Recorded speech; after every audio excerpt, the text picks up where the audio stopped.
नमस्कार, जोहार। मैं शिवलाल सागर, थिएटर वर्ल्ड ऑफ शिवलाल सागर में आप सबका हार्दिक स्वागत करता हूँ। अभी हम लोगों में बात चल रही है रस सिद्धांत की। तो इसमें 5वीं कड़ी में हम बात करेंगे भाव, परिभाषा और व्याख्या के अंतर्गत स्थायी भाव। स्थायी भाव क्या है? इससे पहले हमने बात की है विभाव, अनुभाव और व्यभिचारी या संचारी भाव, उनकी व्याख्याएं भी लगभग कर दी गई हैं। तो स्थायी भाव क्या है? मन के विकार को भाव कहते हैं, और जो भाव आस्वाद, उत्कटता, सार्वजनीन सुलभता, 4 पुरुषार्थों की उपयोगिता और औचित्य के नाते हृदय में बराबर बना रहे, वो स्थायी भाव है। भरत के अनुसार भाव की संख्या 49 है। इनमें से 8 स्थायी भाव हैं, 33 आपके संचारी या व्यभिचारी भाव हैं और 8 सात्विक भाव। इन 49 भावों के सामान्य सम्मिश्रण से रस की निष्पत्ति होती है। तो फिर स्थायी भाव ही रस कैसे बनते हैं, जब भाव तो 49 है? तो आइए इस पर थोड़ा सा मीमांसा करते हैं। मानव हृदय की अनुभूतियां संख्यातीत है, असंख्य है हमारी अनुभूतियां, परंतु संस्कृत आलंकारिकों ने 9 को प्रधान भाव के रूप में स्वीकार किया है। प्रधान भाव कहे, मुख्य भाव कहे या स्थायी भाव कहे, और ये हैं रति, हास, शोक, क्रोध, उत्साह, भय, जुगुप्सा, विस्मय और श्रम।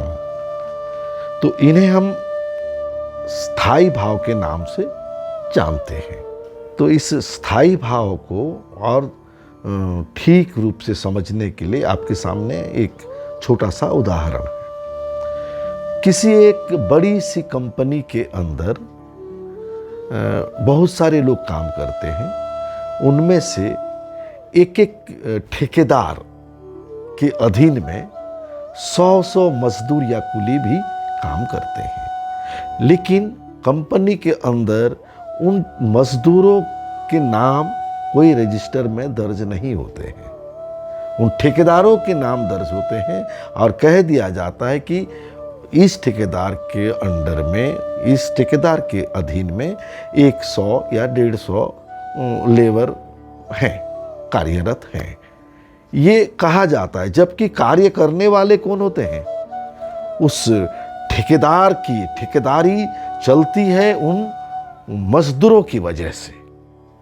ठीक इसी तरह स्थायी या प्रधान भाव को आश्रय कर असंख्य भाव अपने आप को प्रकाश करने के साथ साथ स्थायी भाव को भी प्रकाश करने में मदद करते हैं, जिन्हें हम संचारी या व्यभिचारी भाव भी कहते हैं।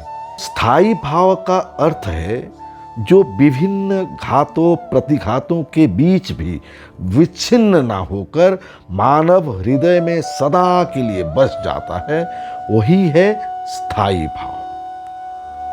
जैसे एक छोटे से बीज के अंदर एक विराट वृक्ष सूक्ष्म अंकुर के रूप में विद्यमान रहता है, ठीक उसी तरह मनुष्य द्वारा अनादि काल से संचित भोगानुभूति एवं तज्जनित भोगाकांक्षा सूक्ष्म वासना या मानस संस्कार के रूप में प्रत्येक सहृदय व्यक्ति के अंतःकरण में विलीन अवस्था में विद्यमान रहता है। यही 9 स्थायी भाव 9 रसों में परिणत होते हैं, और वो हैं श्रृंगार, हास्य, करुण, रौद्र, वीर, भयानक, विभत्स, अद्भुत एवं शांत रस। भरतमुनि नाट्य शास्त्र में 8 रसों के बारे में कहा गया है, शांत रस को उन्होंने नहीं लिया है। तो भाव और रस में प्रभेद क्या है? प्रभेद ये है कि रस परिपाक आस्वाद योग्य अनुभूति है। परिपाक मतलब रंधन क्रिया के बाद जो पूरी तरह से व्यंजन बन चुका है, वो आस्वाद योग्य अनुभूति है, उसकी अनुभूति है। किंतु स्थायी भाव अंकुर के रूप में विद्यमान अनुभूति का सूक्ष्म अवस्था विशेष है। जैसे कि आकाश में भासमान मेघखंड, जो कि जल का आधार तो है, परंतु शीतलता और आनंददायी जलबिंदु वो नहीं है। तो मेरे ख्याल से आप लोगों को स्थायी भाव और रस दोनों में जो प्रभेद है वो भी समझ में वो बात आ गई होगी। तो आज इन्हीं शब्दों के साथ मैं समाप्त करता हूँ और आगे फिर से रस और भाव के लेकर और भी कुछ बातें हम आगे करेंगे।